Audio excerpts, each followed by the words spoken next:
using for the metal additive manufacturing process. So let me be clear about it. This is not our research work. It's mostly a collection of literature what exists in the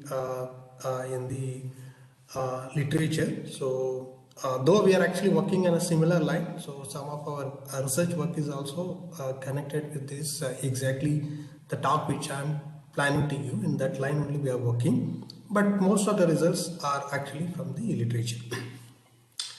Okay, so now we all know what is in situ monitoring. I think the last few days we discussed about so many things about metal additive manufacturing in terms of process modeling, and maybe possibly some of them must have discussed about a little bit on in situ monitoring.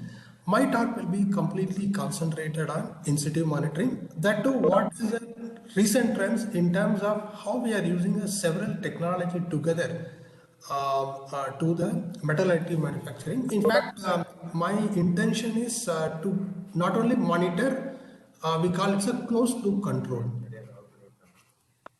So that is where the additive manufacturing technology is moving towards. So how this in situ monitoring technology can be used as a tool to make a completely closed loop control. There is a lot of challenges and there are a lot of scope for research, and what is the current status that I will discuss. So if you look at the content of my talk, first part I will discuss about why do we need, first of all, in situ monitoring, the need for in situ monitoring. Then why do we need closed loop feedback control in the AM process? What are the advantages that you gain having this in situ monitoring? Then you combine with this closed loop monitoring, how it is going to help. So what are all the current trend and traditional methods and modeling methods, and how this combination of this in situ monitoring tool can be used as a closed loop control, and where is the connection of data science. This data science is nowadays is coming in a big way. We all know about artificial intelligence, machine learning, deep learning, and all the stuffs are actually penetrated in all the technologies of engineering as well as science as well as the common day-to-day activities. So in that sense, there is a significant jump has happened in the last 5 years in the data science, that any technology, what happens in allied field is going to have an impact on the other field. So additive manufacturing is not an exception. So that way this what is happening in a data science is having significant changes are happening in the way that we do additive manufacturing process, in a sense how this data science when you combine with this in situ monitoring tool, we can actually move towards a closed loop feedback control. That is wherever possible that I will discuss in each technique what actually what kind of role this data science plays, that also I will discuss. So my talk will be concentrated on these three aspects. So one is in situ monitoring of metal additive manufacturing using IR camera, infrared camera. It's basically thermal based monitoring. So this is, I think, IR camera, using IR camera in building is nothing. It's, I think, a 15-20 years old technology, but still it is pertinent, and it has a lot of scope, and now people start combining this data from the whatever the data we get from IR camera, combining with this data science, so that way it will be very useful compared to what we were using, how we were using this IR camera maybe 5-10 years back. Now it's completely changed. So new potentials are coming up. So I think this is a mistake. It is actually the OES. It's an optical emission spectrum. So that I will be discussing the second part, which is not widely a known technique, but it has enormous potential in additive manufacturing. Very least understood technique in my opinion, but some of the commercial machines do have this particular technique because of its the speed at which we get the data, that we will discuss at some point of time. CalFAT modeling is known to this metallurgical community almost like last 20-25 years. what it can do in metallurgy we know, but how this particular modeling process, so we can use it for metallurgy manufacturing. That I will discuss in the last part of my talk. So, as I said, why do we need in-situ monitoring process? Why do we need in-situ monitoring process? And again, why do we need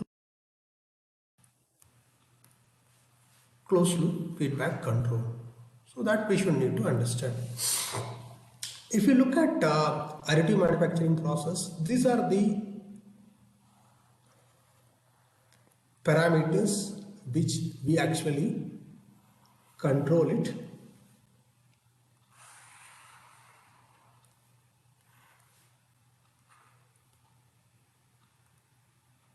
So these are the parameters we actually control it, and these are the outputs that we will be getting. Okay. I'll explain this maybe in the next slide. I will explain. It is not only means scan strategy itself. You have so many ways of you can do applied energy. That itself can have a different control, different parameters, material chemistry. Everything plays a very important role, but all the things are interconnected, and almost you can say around 20 to 25 parameters are major parameters are there in AM process. Okay. See, when you want to optimize the parameters, you keep few things constant and few things that you vary. But if you have only 2 or 3 parameters, it's easy to do that part. But when you have a process like additive manufacturing, minimum, at least I can say around 5 to 10 important process parameters which has a significant impact on the final outcome. Final outcome in terms of microstructure, what it is formed, and what kind of mechanical property that we will get, what is the feature size and geometry that we would like to have, whether we get exactly that feature size and geometry that what we are looking at. Then there are cases if you don't have a proper optimized parameter, you will get a failed part. Failed part can come from many things. It can be because of porosity, it can be because of cracking, it can be because of residual stress, the substrate adherence, surface finish, machining, solidification issues, grain size, the mechanical property in a different orientation, not the required microstructure. So that way it is failure of this AM component can also happen in a very, very different way. You have so many parameters, let's say that 20-25 parameters, the failure methods are around 20-25, failure modes that you have, how do we control it? So how do we control it? It's not that easy. Okay, in other process, it's all you have 3-4 parameters. You have certain targeted property, in a sense, targeted structure or targeted microstructure or targeted porosity level. But here, everything is interconnected. So at least these 5-10 parameters, once you keep something constant, then again something else also can vary. So that way it is not that easy to control. So you have so many input parameters and you have so many output parameters. So if you look at input parameters, you say laser related parameters. So what operating wavelength that you work, that can have an impact. What power? So generally we keep this operating wavelength as a constant, because you cannot have in a single machine so many laser with a different operating wavelength. But again, that itself gives you a restriction on what material that you can actually do additive manufacturing process. So again, laser power, pulse energy, intensity, spot size, beam quality, pulse duration, same way these are laser related. Suppose if you are using electron beam, then again electron beam will have a different parameter based on the energy source. Again, scan related, what kind of scan speed that we use, what scan spacing we use, what scan pattern we develop, everything is going to have a final microstructure and properties. See, objective of this entire additive manufacturing process is to get a final product with the required shape and dimension with the microstructure, required microstructure and mechanical property. But the main thing is repeatable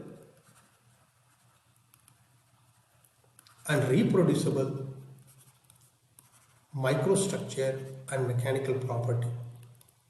For that, what exactly parameters, process parameter we need to use for that particular machine and particular material and particular configuration. Because all these parameters, suppose you do it in SLM, you may have an operating wavelength in SLM. Whatever you optimize, that may not actually means. Let's say assume that laser power in SLM, the laser power we use around 200 to 400 watt. On the other hand, in a DED process, we use a laser power would be somewhere in the 500 watts to 2000 watts. So that way, whatever you optimize for a particular technology, that is not going to be optimum for the another technology. Whatever you optimize for a particular shape and size of the powder, that is not going to be applicable for another size and shape of the powder. That way, you have so many parameters. Again, in addition to the so many parameters, even small change in one of the parameter can have a significant impact on the other parameter. So that way, it's like it's very difficult to pinpoint which parameter that you need to optimize. That's where this process something called in situ monitoring. And closed loop feedback control is something that using in situ monitoring, if we can control some of the parameters, because some of the parameters which you can easily control, something like scan speed, which is some of the easiest parameter which you can control in a given time. Another thing is a laser power. Okay, so now if we can connect based on in situ monitoring some of the important parameters which you can easily control it. Maybe in a one layer you can have one scan speed, and maybe within a one layer you can have one region one scan speed, and another region you can have another scan speed. These are easily you can control it. So those process, those controllable parameter, we connect it with this whatever information we get from the in situ monitoring, that we feed it into the closed loop feedback control. That's how one can actually come up with the reasonably a good solution for whatever the problems that we face in additive manufacturing process. So what is the traditional method? So in traditional method, qualification and certification of AM part is actually the biggest issue now. How to qualify? Traditionally, what we do is we actually make the parts and certain standard microstructure and mechanical properties that we need to have. Again, dimensional tolerance, all the things that we do. Mostly all those techniques are destructive techniques.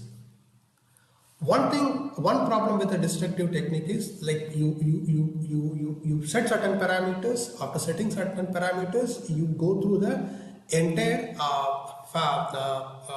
fabrication. Then you test it. Okay. The one thing is the material, time, the cost involved. The cost and time is the major issue when you talk about the traditional destructive techniques. Again, as I said earlier also, so you have so many variables to optimize. So suppose if you have energy source, you have feedstock material, substrate chamber, deposition process. Even if we get a final microstructure, which one to optimize? When I change one, let's say 200 watt to 300 watt, okay, you want to move. Okay, then depends on what kind of microstructure and mechanical property you get. Then you have to do this one. Once you change this one, the substrate temperature and chamber temperature, everything also changes. So that way it is. Because the cooling rate changes. The moment you change power, automatically the entire deposition process also changes. So that way it is like optimizing a process parameter through a traditional way is something which is very difficult. That's the reason people go to the process of modeling of AM process. Several different type of modelings are available. I think many modeling tools are already based on a finite element method or finite volume method, finite difference method. Or even analytical solutions are actually much faster you can get. Those techniques are being currently used, and from those techniques you can get a maximum temperature, thermal history, thermal gradient, cooling rate, residual, all those information that you can get. In addition to that, you can have a better understanding of process physics that you can do it.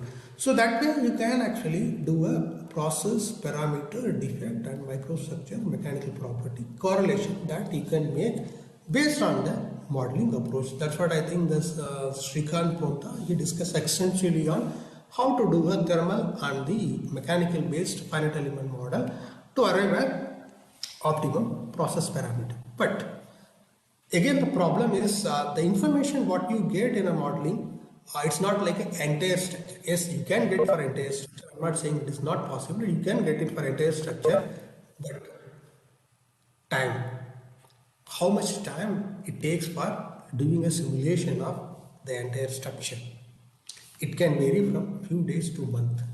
So in this meantime, you can actually do the same trial and error experiment. You can actually arrive to the solution. So that way it is modeling. Yes, modeling can lead to can make you from the traditional approach you can move to modeling approach. That can give you a lot of interesting information, and again optimization would be also possible. But the only problem is again the time and the kind of information in a given time what we get is not actually sufficient. That's where it's a combination of approach. Whatever I'm saying, so finally I'll come to I'll tell in a conclusion that yes, in situ monitoring can solve some of the problem, but is it the end? It is not. In fact, you need to use all these techniques.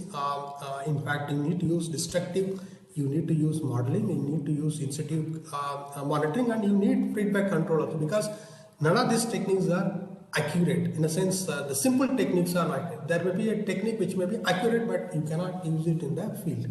Many techniques are accurate. Okay, those techniques you cannot use it in a real-time monitoring in a sense, like in a commercial mission, which is very difficult to adapt it. So that way there is a everywhere every technique has its own advantage, disadvantage. But today I'll be concentrating on the in situ monitoring and closed loop feedback control. So one of the case study that people have done in the laser powder bed machine. So they said to make a component, one of the component, it takes around 12 days. It's a very big component, and the total cost of this entire building, material involving energy, everything, it is around $220,000. But suppose if we can using an in situ monitoring tool, if we can actually identify a defect at the end of the third day, so that means you can actually save almost around 15,000 US. That means in traditional method, what happens is like you make entire component. After making component, you make some, means along with the component you make some test component and see that what microsecond and mechanical property that you got. But when you have in situ monitoring, maybe you can get a defect at the day 1, day 2, day 3, whenever it forms. You can get, so that way you can actually save your time and cost. One thing, the closed loop control, in fact it is at a much advanced step. Every layer you can get an information about whether there is a defect. Okay, every layer, within a layer also, in which location that you have a defect.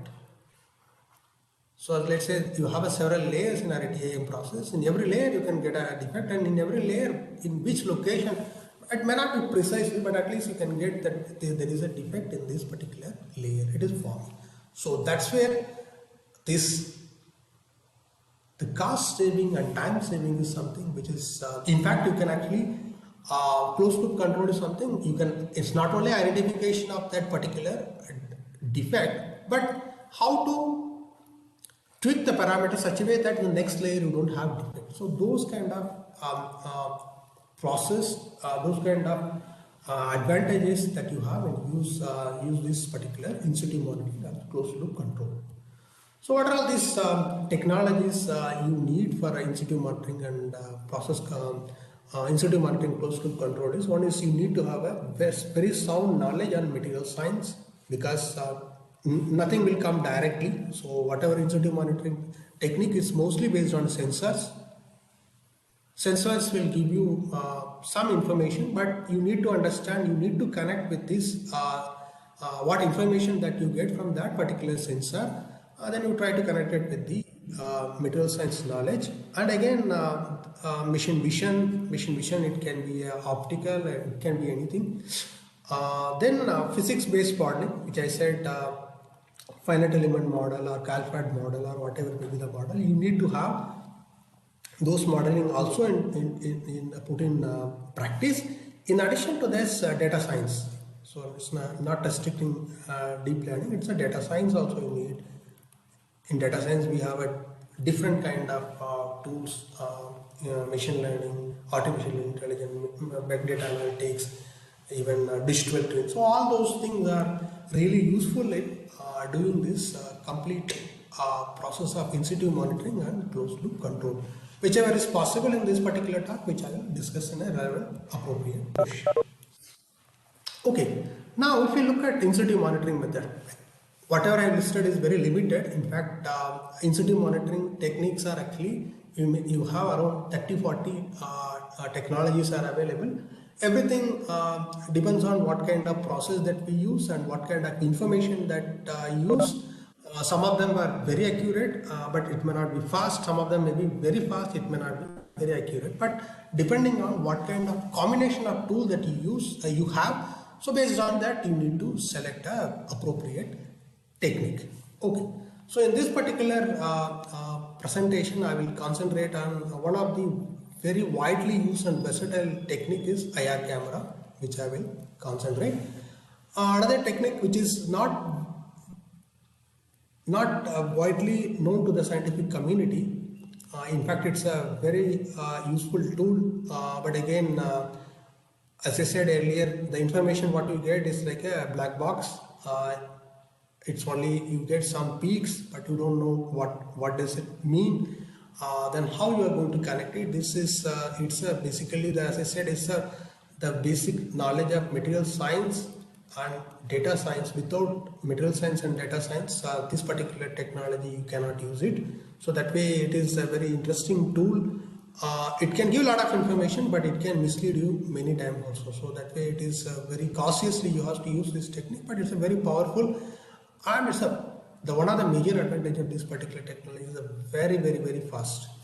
The information what you get is very fast. One of the commercial machine has this optical signal using optical emission spectroscopy. Okay, so that part that I will discuss, and these two in situ monitoring technique I will discuss, and a little bit on the CalPHAT towards the end I will discuss. Okay, so now let's look at the in situ monitoring of using the IR camera as an in situ monitoring tool to understand the metal additive manufacturing process. So what are the kind of information that you will be getting from this particular IR camera? So you can get melt-pool dimensions. So this is a very important parameters. We need to know melt-pool width, melt-pool depth and melt-pool length. This is melt-pool dimensions. If you can get consistent, see, first thing is you need to know what exactly the size and shape of the melt-pool that you need, because if it is too deep, you may end up in some sort of a defect. If it is too shallow, you may end up in some other defect. So what is, again, if it is width is very high, you may end up in certain defect.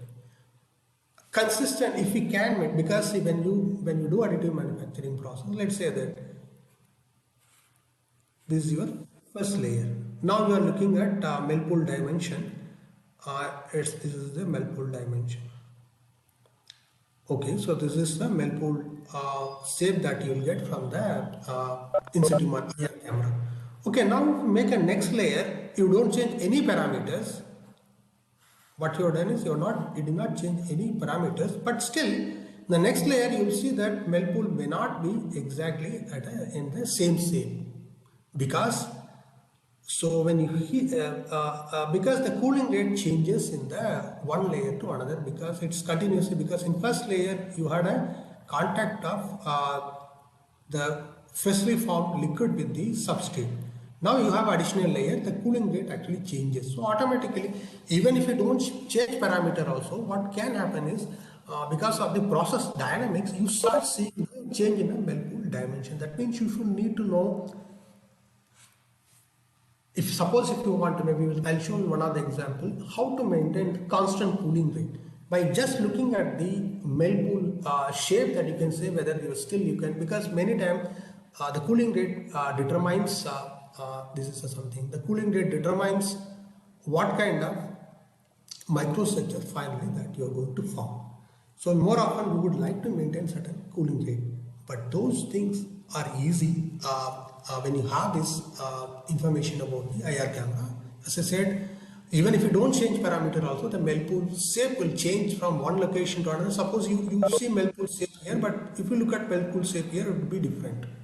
Okay, because the kind of thermal gradient or thermal profile exists on the different region of the your parts are very different. So that way, though we'll get information, but if you need to have a process physics understanding is required, so that you should not simply randomly, okay, this is the Melpool shape that I'm getting some other Melpool shape here, that means it is connected to your defect. It's not like that. That means you need to have a basic understanding in which region you should get what kind of Melpool shape. But this IR camera will give you only the information of Melpool dimension, but you have to make a call that whether it is right or wrong. Okay, so what you are getting is whether it is a defective region or it's not a defective region. So in addition to that Melpool dimension, you get a temperature gradient, which is very important, and again cooling rate and solidification rate. You may not get directly, but you can actually get an idea about solidification rate. But based on your gradient and the scan speed, you can get this information. The spatter formation you can get. In addition, you can actually, suppose if you have a DED process, in a DED process, the powder stream distribution is very important, because the efficiency of the powders and the entire efficiency of the process also largely depends on your powder stream and distribution. So that way, IR camera also can give you the information about this the powder flow convergence. Okay. But again, where to place IR camera, because depending on the position on which means where you place, depending on that you get a different kind of information. Let us say that you have a system, it's a top mounted IR camera. You can have two IR camera also. One you can do it a side mount, then you can have a front mount. So everything will give you completely a different information. Again, what you want to look at it. Let's say that if you have a top mounted camera, so the pool width you can get, Melpool length you will get, but Melpool height you don't get, Melpool depth you don't get here. So Melpool depth you wanted to get and Melpool length you wanted to get, and you need to position your IR camera in the front or maybe in the side. Okay. So both the things will give you temperature distribution. The temperature distribution of melt surface that you will get if you position your IR camera on the top. Suppose if you have a temperature distribution of the part, suppose if you want to know the cooling rate, yes, you need to position in the front or wherever. Maybe you can have position one here and another one here, so that you will get an idea about what cooling rate that you want to measure. But so more often this technique we generally in combination with thermal model. Maybe at some point of time, maybe towards that, I will discuss without thermal model. This technique is will be like only 30 to 40% of information required for optimization of parameters. Only you can get if you have combined with the thermal model. Yes, you can get much better information. Okay, so that way it is. Just with IR camera, you cannot get all the information that you are looking for, but it can actually give you many information. It can give you solidification rate if you do it in that, if you put it in the top, and if you put it in the side, you can get, as I said, as a cooling rate. You can get powder flow convergence that you can get. So again, what application you are looking at in the given situation, what is actually your objective? Based on that, you can position IR camera in a different location. Okay, as I said earlier, suppose I want to maintain the constant cooling rate. Okay, to maintain a constant cooling, as I said earlier, so now when you have different layers, without changing your process parameter, you will see a different Melpool shape.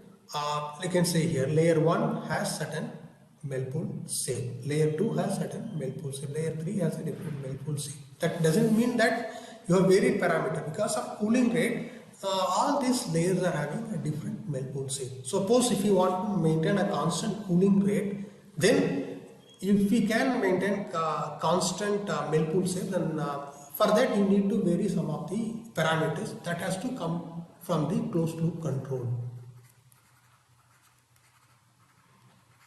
somehow if we know how to do it. Maybe you have to change the laser power as well as scan speed. These are the most easy way to actually do it.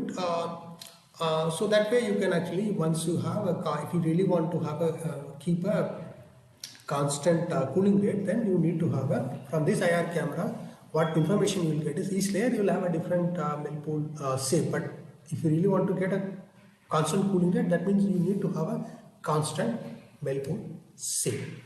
Okay, so that's one example. And as I said, it's a powder convergence. So if you put it in the side camera in the side, then you can get the convergence of how these particles are converging in the stream that you can get from the IR camera image. So this is another very interesting information. As I said earlier, you get a lot of thermal data. So more often the required microstructure, if you look at applications like turbine blade. Turbine blades, what we do is we do need a columnar microstructure, because to enhance to have a good creep resistance, you need to grow the material in a particular direction. So that you can achieve it by having the columnar microstructure. But this achieving the columnar microstructure, so you can see from this particular curve, it depends on your thermal gradient and the solid liquid interface velocity. So this is connected with your scan speed. Okay, so in addition to that, you need to have a thermal gradient data. This thermal gradient data, that you can get it from the IR camera. So what you will get is from this equation, you can get information about the thermal gradient and solidification velocity. Once you have this thermal gradient and solidification velocity, you know there are certain critical velocity which you can easily calculate. There are certain equations like we call G star. Based on that, you can actually calculate the, you will get a columnar structure or equiax structure. In equiax also you have a long dendrites, short dendrites. So all those structures you can actually predict it based on this information what you get from the IR camera. That means you can actually connect it with these other models, not like straightforward IR camera will say what structure will form. Then you have to connect it with some of the other tools, so that you can actually from the IR camera image itself, from IR camera information itself, you can say yes, it will form this kind of microstructure that you can get it. So defect detection, this is something which is very, very important. Now if you look at in this particular system, so this is a region, this is the melt pool shape, not melt pool shape, it is the thermal profile, they got it. So this region, in this particular region, so if you look at here, this is a location, you have a key volt defect, and exactly on that particular location, this thermal image shows a very high hotspot. Hotspot indicates that the localized region, you have very high temperature, very high region. It actually tells you about the formation of keyhole porosity, because when vapor phase forms inside a molten metal, it will lead to formation of keyhole. That can happen only when it is a very high very high temperature it reaches. So in some region, you can see here in this particular one, this is for a higher laser power. Just for sake I'm saying it's a lower laser power. So these two defects look similar, but this origin of these two defects are very different. This IR image can tell you, though it, from the microstructural image you can see there are porosity, but this porosity based on keyhole, this porosity based on lack of fusion. You can see here this lack of fusion occurred in a region which is cold. So IR camera can allow you to predict what kind of, whether porosity is formed in a layer or not, that you can predict. But again, this can actually give you information like a slightly bigger pore, not like if you talk about like pore size, pores like 100 micrometer and 50 micrometers. Yes, you cannot identify using this technique, but at least like 200 to 500 micrometer, and if you those kind of pores above 200 micrometers, you can see those kind of pores in these particular major defects you can easily identify from the IR image. So similarly here also you can see that thermal image show defects. So this particular sample doesn't have any defect, and you can see there is a completely a different region. This region is very hot. You can see this physical confirmation there is a defect is found in this particular region. So that way the porosity detection is possible in IR camera. So nowadays these are like visually so these are something that what you have done is you had this image, then you try to connect it with the maybe a radiography or maybe the X-ray CT images that you try to connect it. Now what is really people are looking at is closed loop control.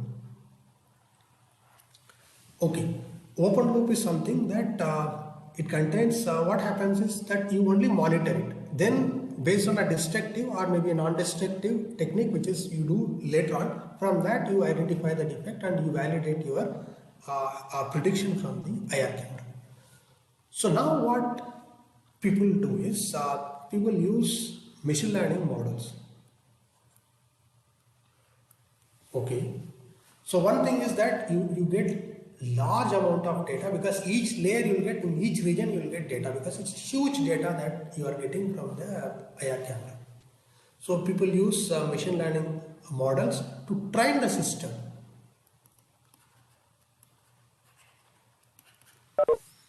So based on certain destructive and non-destructive testing which you do externally, you try the system. If this is the region, if you have this kind of thermal profile, it indicates that it doesn't have defect. If you have this kind of thermal profile, means it has certain defect. So by trained and learned trained machine and learning models, you can train the when you combine this machine learning with this IR camera, then automatically if there is, let's say that let's assume that you are applying a closed loop control in this particular system. Okay, so you are trained a system. If you scan IR camera, means say in this layer, if IR camera is scanning, it will show completely as there won't be any defect. The moment it comes here, automatically they will say that okay, you are training a system which is already known thing, which is you training the system with this known defects, and say that okay, if any deviation is there from the thermal profile, then you still say that yes, in this place there is a defect. It will actually give you an information, yes, there is a possibility of there is a formation of defect is happening. So then automatically you may require to optimize, change the parameters.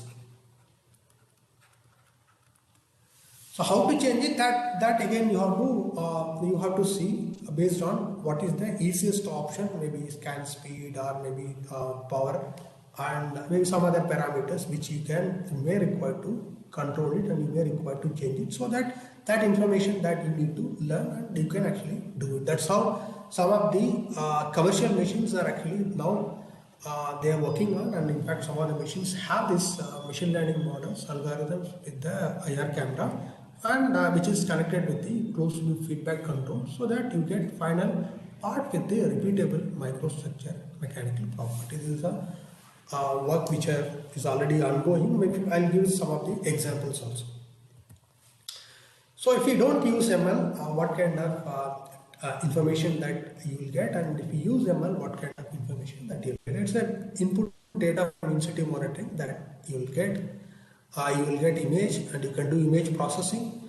Then you can extract the basic features, geometry, brightness, and manually. Then you can do a qualitative analysis. You can say whether that defect is formed or not. But when you use ML, you get input data from in situ monitoring. This is common. So what you do is, when you do image processing, then you train the system using machine learning tools. Okay, machine learning models. So it extracts the basic features which it does here, and automatically and recognize the defect automatically. This is something which is very important, because you already trained the system using machine learning model, so it can easily detect and recognize the defect which is already formed. Okay, so you can actually from in you can get a beforehand, you can get an idea like defects formed or not. But if we can develop a system, if control over the process. See, everything has to happen very fast. That's why I keep on saying that when you talk about incentive monitoring, the time, which is it, accuracy is important. Time and accuracy is always something which is like if you have very high accurate technique, the time would be may not be time would be very time required would be very large. So that way you need to make a trade-off what exactly you want, whether you want time or accuracy. Okay, so that way time is very important when you talk about additive management, because one layer you get only few minutes, one layer to another layer, or maybe changing from one layer to another layer and changing parameter, you get not less than a minute that you will get. So that way your program and the way that your hardware works should be very rapidly. It has to change the parameter when and where it is required. So this first thing is if you look at this system where you have a small coupon, test coupon. It's not like I'm not talking about a component. At least look at this test coupon of 10 centimeter by 10 centimeter by 10 centimeters. So how many information you get? You get 150k data points that you will get. Okay, from IR camera. Suppose if you use a laser scanner, so you will get this many data. So this many data, now you have to share it, store it, and you need to do the analysis. So you cannot do it without data science. You cannot do all this. To storing and analyzing this much of information is not possible. So that's where this data science, as I said, keep on saying that data science plays a very important role in this process. So what people do is once you get a stored data, then use the machine learning algorithm. So now is one of the example I am showing here. So this is the optimal images. That means whenever you get a meltpool shape from this IR camera, so these are, you train the system. If this is the way it looks like, these are the optimal images. That means no defect. So these are something non-optimal images. So if we deviate from this image, if it is a non-optimal image, so there is a defect. But you can also train a system that, okay, this is a defect because you are deviating from this particular image to this image, but which one to control? Suppose you want to use a closed loop control, what parameters you need to vary, whether to increase or decrease that parameter. So that is something. So let's say that if you have a lack of fusion, then you have to increase the energy density. Okay. Suppose you end up in getting this kind of defect, then you can say it's a keyhole defect. Okay. How people do it? Maybe in the next slide I'll give an idea how to go about it. This particular concept. It's like it may also look, let's say you look at only a circle. It may also look circle. So what way that people do is, let's say this is your thermal image. Okay, then you convert everything into theta and rho. Okay, so meltpool geometry, you make it in a certain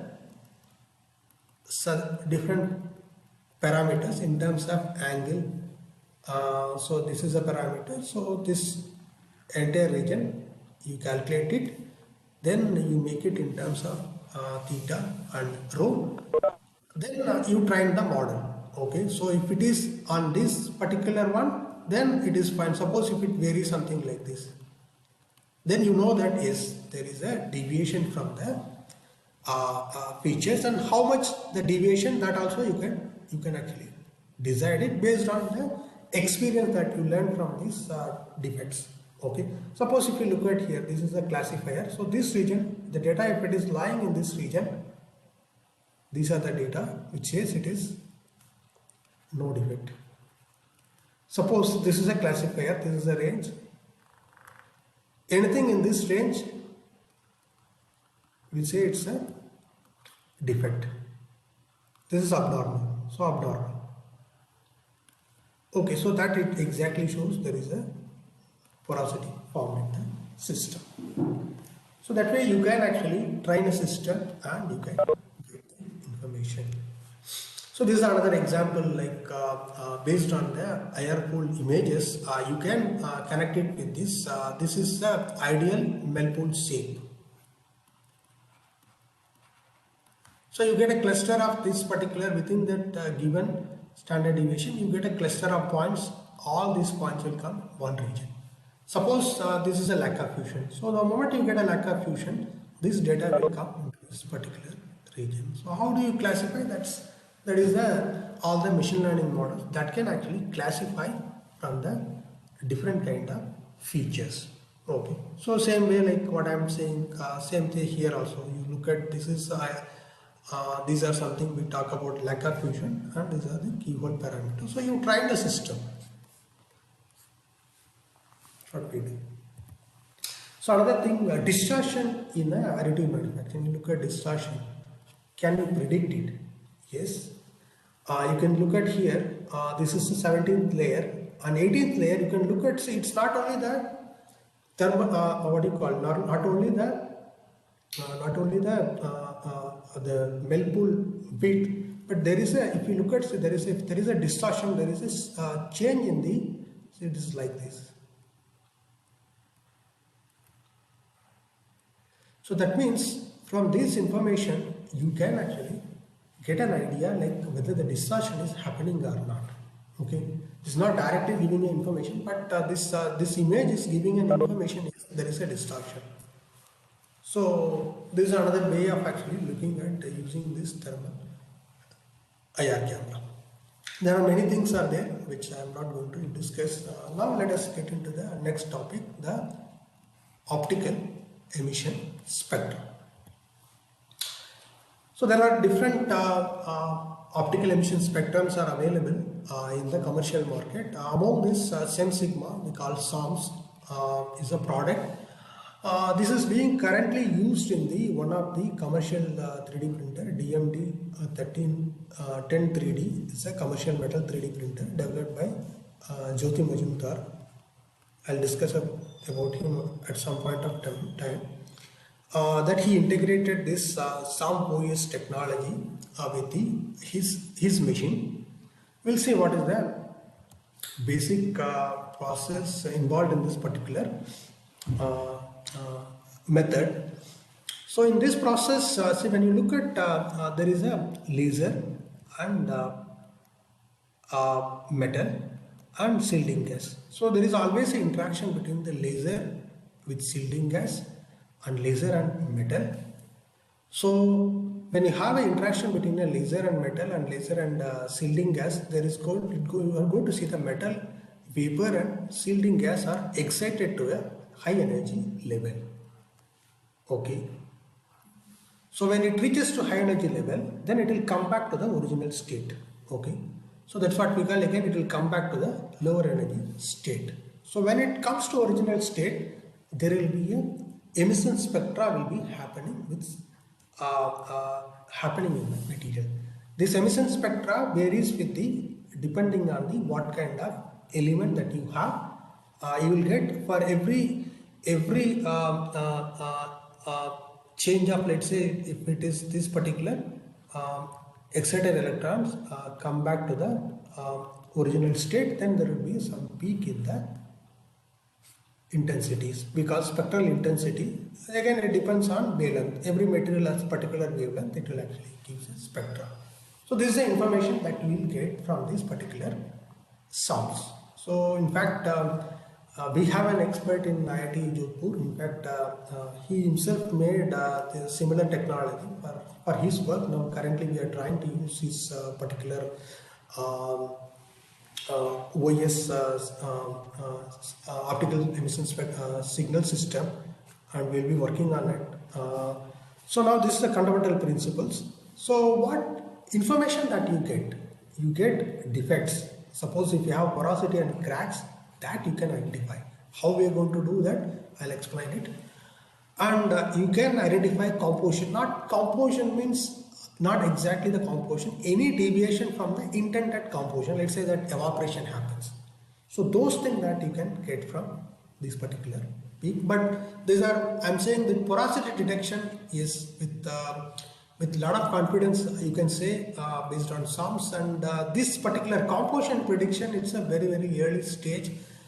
But unfortunate thing is Jyoti Majumdar is no more. He expired. He died 6 months back. So currently, there are his students are actually taking care of this particular part, and with collaboration with one of the Chinese company, they developed the SAMs. But this particular part, it is, I can say it's a very early stage, but still you can do it. The phase transformation is, you can actually predict it. Microstructure, I don't say that it's very accurate. Temperature prediction, this can give, but there are better technique for a temperature prediction. So in my opinion, defects, yes. Some of the defects like porosity, cracks and other things, that you can actually predict it.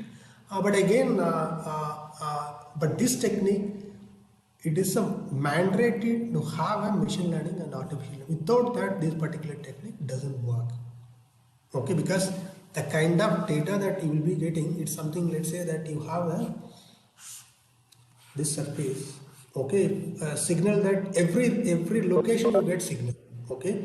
So in every time, let's say that if you run it a few layers, 10 layers or 15 layers, automatically you will get a little extra spectrum of around let's say that 50,000 extra spectrum.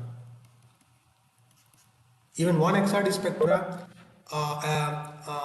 one XRD spectra, and from that indexing of XRD spectra itself is difficult. So what happens here is you get a lot of spectrum.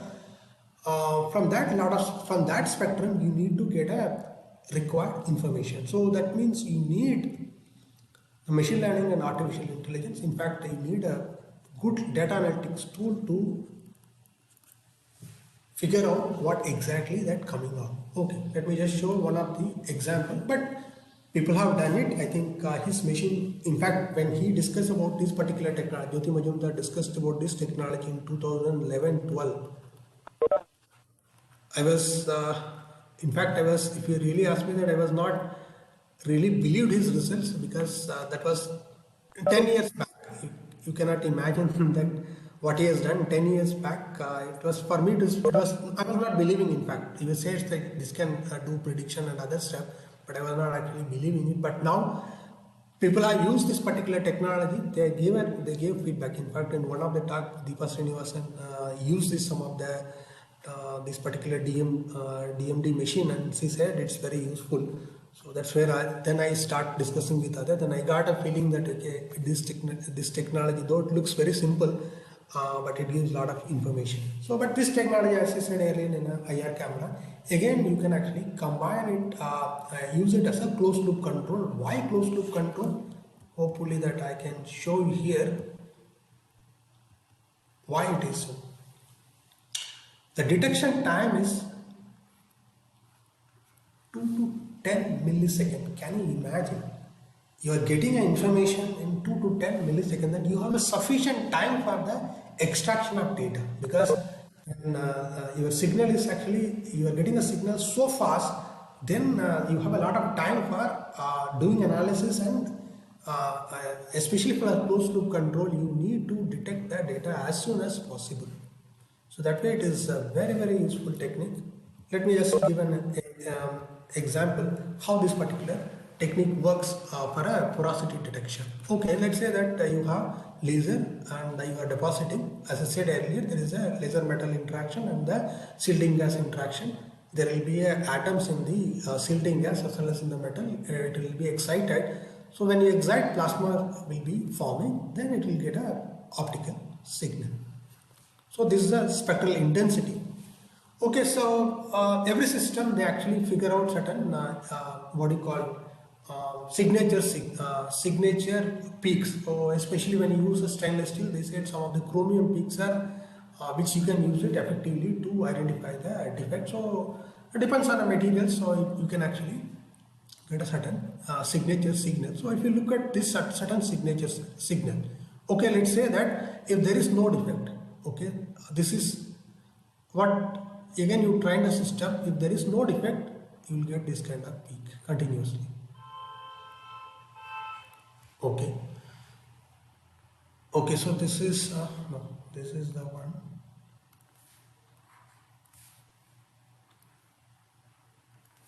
So this is the one without defect. So if you don't have any defect, you get this. So suppose if we have defect, the intensity profile will be changing.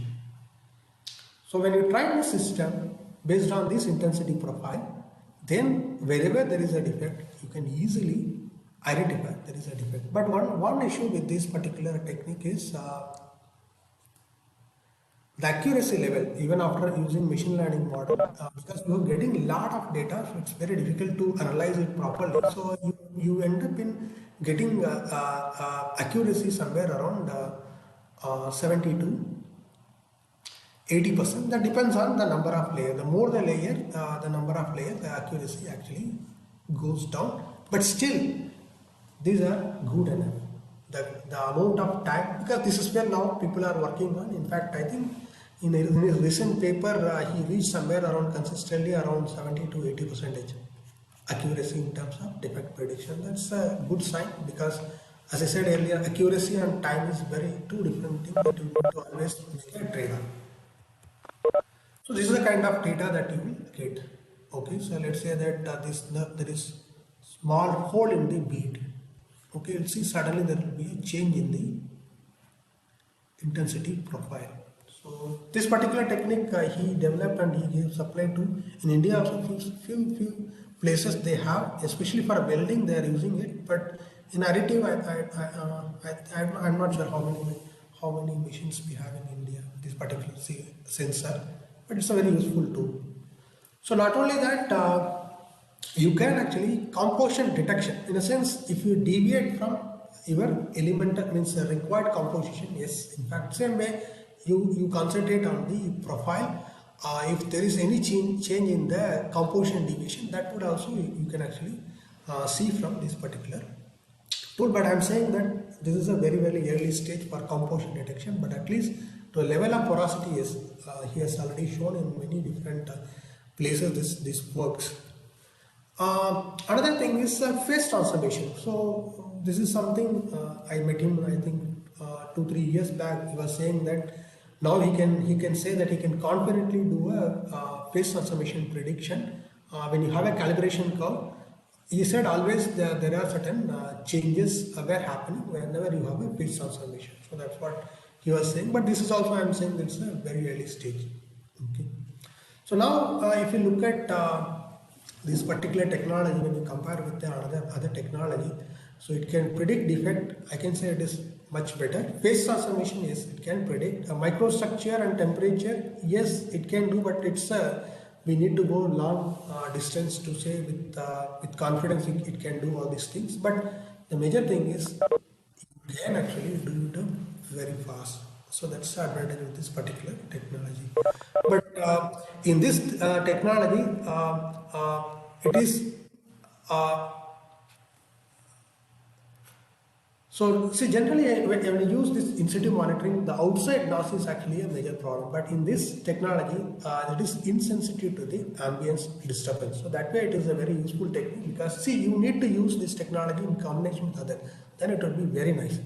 That's what my feeling is, that many techniques it actually based on ambience. And suppose use acoustic sensors, any vibration in that particular room, that can have an impact on your acoustic results. Same way thermal camera also. So that way if you use this particular technology in combination with other, then it would be a very nice technique. Okay.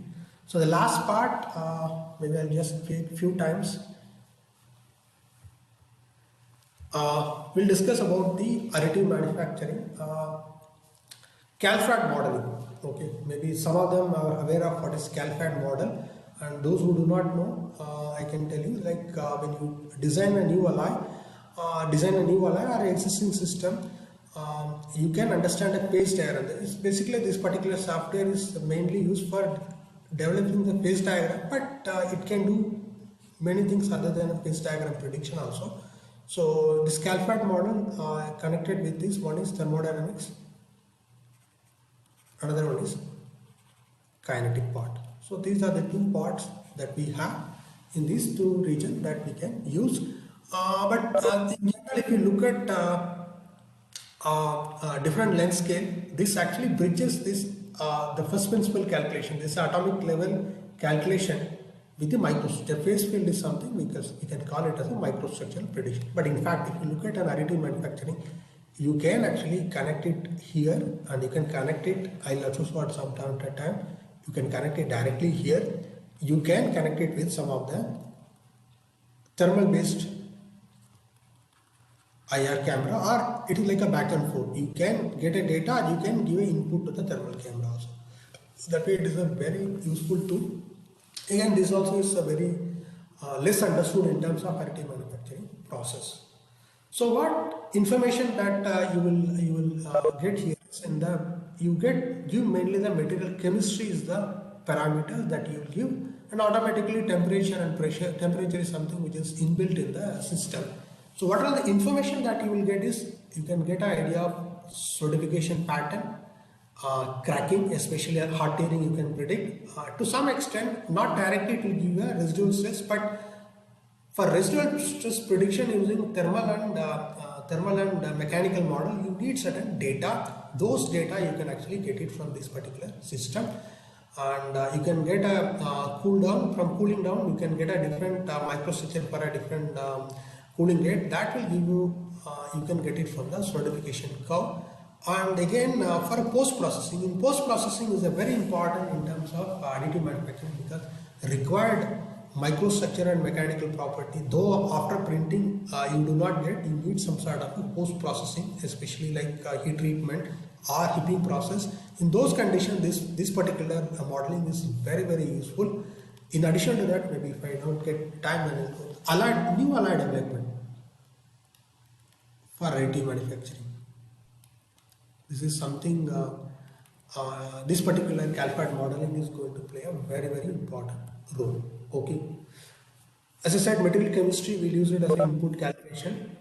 Cooling rate, let me not get into the detail of all these steps. So how we actually do, let's say that suppose you have an in-situ monitoring tool, how you can connect this CALPHAT approach. So what you can do is you can use this IR camera and pyrometers to get a cooling rate information. So once you give the cooling rate information, the thermocalc and DICTRA combinedly, it will give you the idea about the solidification curve. Then you can get a temperature gradient and solidification rate. Then you combine with this phase field and cellular automata, you can generate microstructure. So that way it is a very useful tool, but it's standalone, it is not going to work, but it has to, you have to use in combination with other tools, then it will be a very effective tool. I mean, at least even accuracy level, see in my opinion, if you ask me like what benefit that you will get is accuracy can be improved. That is the major thing that you will get from this particular technique. So this integration of this in-situ model, as I said, if you have a non-contact pyrometer, IR camera, so those tools will give you cooling, temperature gradient, cooling rate.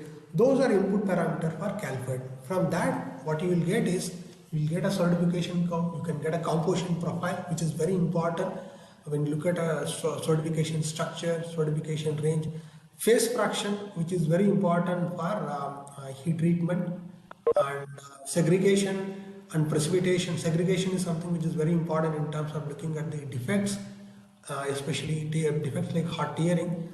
Segregation plays a very important role. Not only hot tearing, in fact, when you look at usage at high temperature, so then the segregation profile plays a very important role. And precipitation, all those things that you can get it from this particular model. So let me not get into the detail. So you, as I said, solidification curve you can generate. So another thing, as I told you earlier, so this model useful when you combine it with the mechanical and finite element model. So let me look at this finite element model in the mechanical and thermal based models. What you need is density, you need specific heat, you need a little bit of you need conductivity. So those informations, especially for a different alloy chemistry, let's say that your material evaporates, or maybe many materials you don't have as a function of temperature, maybe you have certain standard values, but here you can get a very high accurate values as a function of temperature. Even for a multi-component system, you get a reasonably good data. So that's how people use this model in combination with this finite element model. So you said data is not always available for a specific heat of the material. So you can actually use it handbooks, but handbook data are not actually accurate. If you have some alloy system, it is not accurate. So in those cases, this particular model will be very, very useful technique. If you, as I said earlier, integrated computational material engineering is something which is coming up in a big way. So you have atomistic models, we have microstructure model. This particular model give you a bridge between these two models. So using this CalFAT prediction, then you combine it with a finite element. Finally, you can actually do a,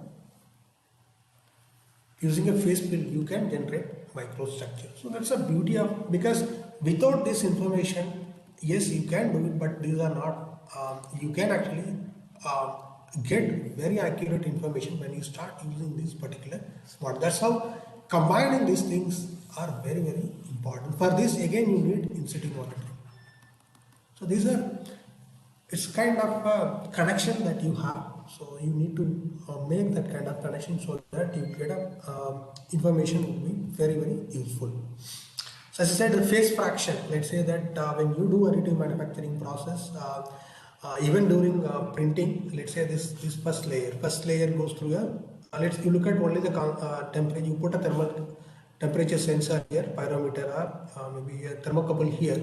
So you measure temperature. So this is going through a melting. The next cycle also it goes through the, it is not going through a melting, it is continuously, there is a solid state phase transformation, continuous heating and cooling, it is happening at solid state phase transformation. In every time when you heat it and cool it, you will get in a solid state there will be a lot of phase changes. Okay, this phase change can lead up to change in final mechanical property. So those information also you can get when you do this CalFAT modeling.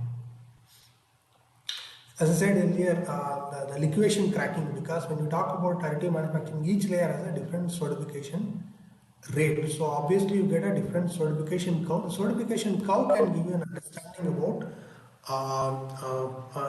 the hot tearing behavior of the material. So as I told, if you look at new alloy development, currently the alloys what we use, if you look at Inconel 718, titanium 6 aluminum 4 vanadium or stainless steel, except few alloys, these are the alloys already we actually developed for a cast, wrought and forge process, not for additive manufacturing, because for certain alloys are amenable for additive manufacturing, because since we know that application of this alloy, we are using the same alloy for additive manufacturing. In fact, if you look at additive manufacturing, you need to develop a separate chemistry to achieve the optimum microstructure and mechanical property. If you modify some of the Inconel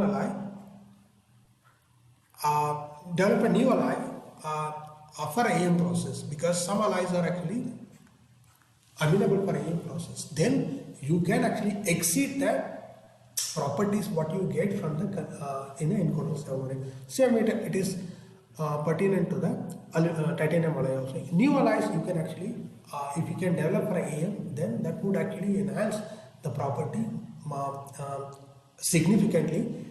You can actually get a very new properties which we are not currently getting it. So, but developing the new alloy, the basic thing is you need to go through a CalFAT modeling. Without CalFAT modeling, you cannot develop a new alloy. That's where the CalFAT is going to be, people will be using this particular technique. Maybe in the coming years, a lot of people will start using this particular model for additive manufacturing, because new alloy development for additive manufacturing something is in focus, and because now people, I think even Deepa Srinivasan at some point of time, she said in her presentation, new alloy development, because powder manufacturers can come up with the manufacturing of powders very easily. So new alloy development is something which is going to happen in the near future. So in that case, CalFAT modeling would be coming in a big way. Okay, my last slide. As I said, the in-situ monitoring, whether the in-situ monitoring itself can give you all the information. One thing was clear to us is in-situ monitoring can predict defect, but if you really want to go to closed loop feedback control, you need data science. That is what we got information. Okay, even assume that you have in-situ monitoring and data science. Okay, now let us look at you are making a component. So this is a component that you are making. Okay, suppose you put a IR camera here, you get thermal profile in this particular region. What happens inside, you don't have any idea.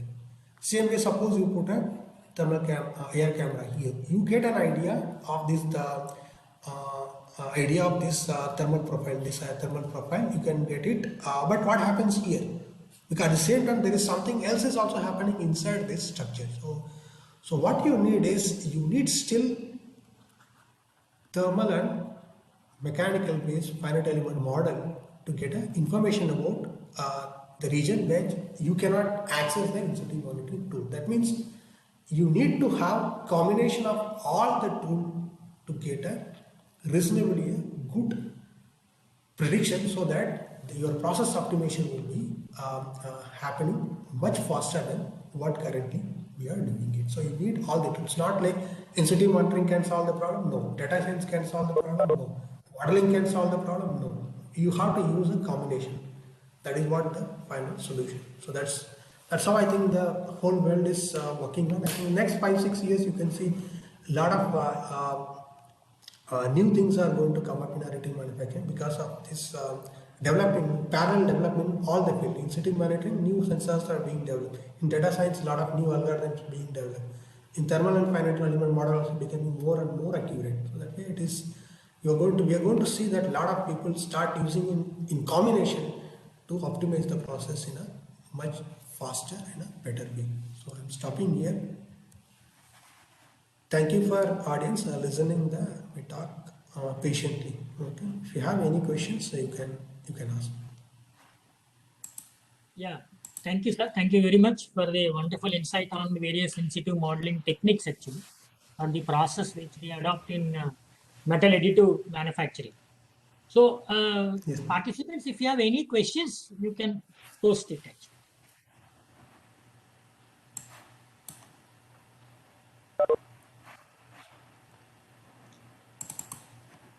Any questions? Okay, so let us have all the videos on for some time. We'll have one snapshot. So we'll take one photograph. Everyone, if you can switch on your video, we'll take a snapshot.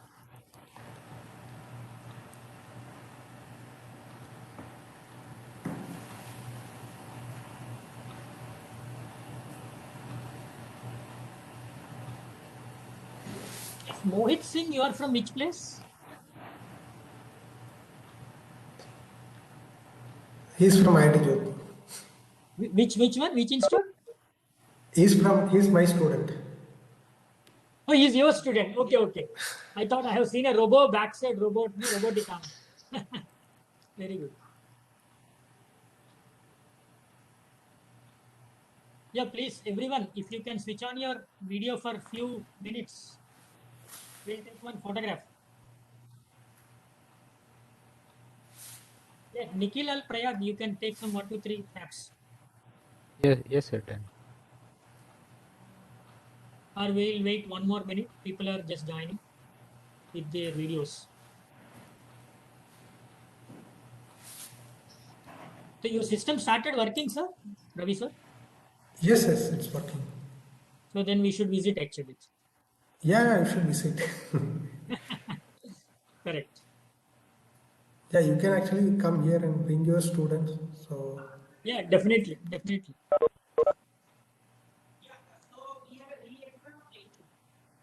Yeah.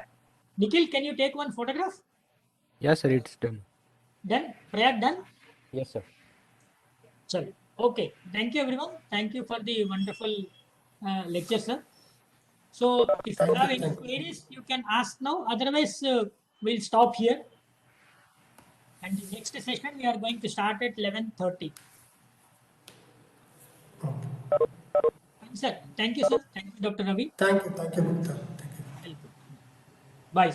Bye, everyone. We'll meet it again at 11:30. Thank you.